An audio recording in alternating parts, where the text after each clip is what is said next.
Hi everyone, this is Josh Johnson again, and I wanted to show you a few things about Google Calendar.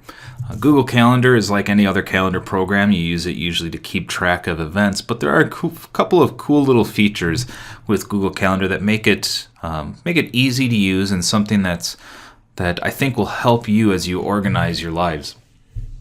First of all, in the calendar view, I have a multiple different types of views. My favorite are the week view and the agenda view, where it just shows me my upcoming events. I can add things to this calendar by either clicking on the Create button and filling in the event details, including a location. I can make things from a specific time period or even all day. I can show these things as public or private. These really only affect how people you share your calendar with will see that event. I can make it, even though I'm in something like, let's say I put on my calendar correcting, I can still put that I'm available so that people know, like, hey, he's correcting right now, but I can still go talk to him. You can invite people to all of these. So I'm going to make an event. I'll put a location. Nice thing about adding a location is that if you are using your Android device, or you have any kind of device really that has Google Now part of it, it will give you updates, or it will tell you, hey, you need to leave for this if you want to make it on time. And I'm going to invite myself from the other account, and I'll show you what that looks like in a little bit. Another way to add events to the calendar is simply to click and drag on the time period that you want an event to take place. Let's say I plan on correcting tomorrow. You can also use one of my favorites, which is called the Quick Add button.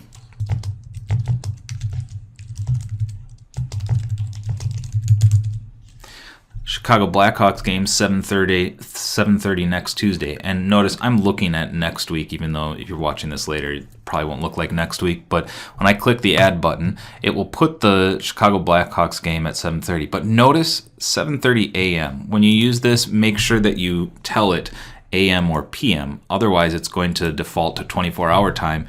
But I can just simply drag this down here and move it to where I want it. Other things that are nice is you can change what calendar these are. You'll notice there's a bunch of calendars over here, and each one of these calendars has a different color. Perhaps this belongs on a different calendar.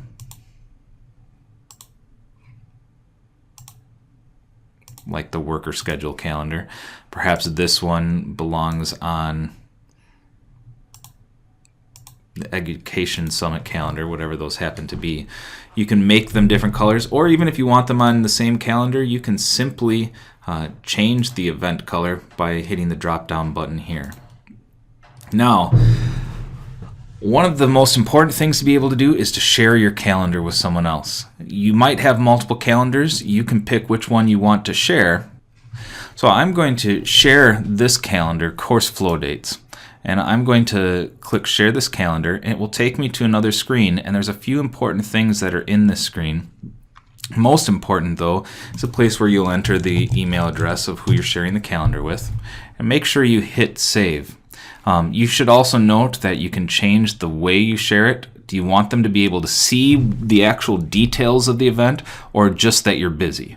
You can also give them permissions to make changes to events, or give them permission to add other people to the calendar. So might think of this as, if I share a calendar, a faculty calendar together, I want the entire faculty to be able to make changes to the events. But I don't want them to be able to share it with everyone. Maybe I do. Anyway, that's how you do that. Make sure you hit Save. I also want to show you in there, before we move on, in that course flow dates, if I go to share this calendar, it also brings me to the portion where it has calendar details. And a couple of other interesting things that are here are the code that you would use to embed this calendar onto a website. So you can use that. It's a little bit more advanced, but there's some things here like what time zone do you want it to be in, etc. But now I want to jump over to my other account. You're going to notice on this account this is my account, and I'm going to jump into next week.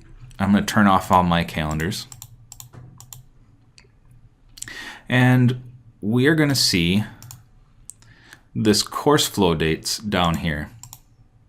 Now again, the course flow dates were the calendar that I shared from the other one. It just automatically shows up in my other calendars.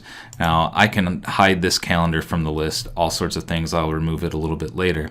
But I also want to show you, if I turn my calendar on, if you remember, I put an invite on Monday, dinner with Jen. Notice the little icon that's here. If I click on this, it's telling me that I haven't responded. It's basically an invitation and I haven't responded yet. So I can click on that and say, yes, I'm going, maybe I'm going, I'm not going.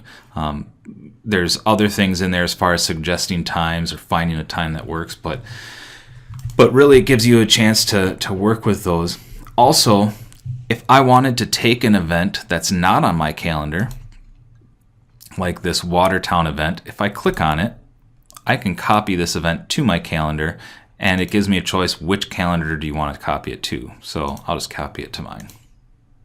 Now I'm going to hide the course flow dates and show you my calendar, and you'll see that course flow was up there. 11:19 starts final check. So those are some of the things that you can do with Google Calendars. There's a lot more that you can get into, a lot more advanced settings, but figured I would share with you some of the basics for right now. As always, if you have any questions, don't hesitate to get in contact with me. Otherwise, thanks for watching.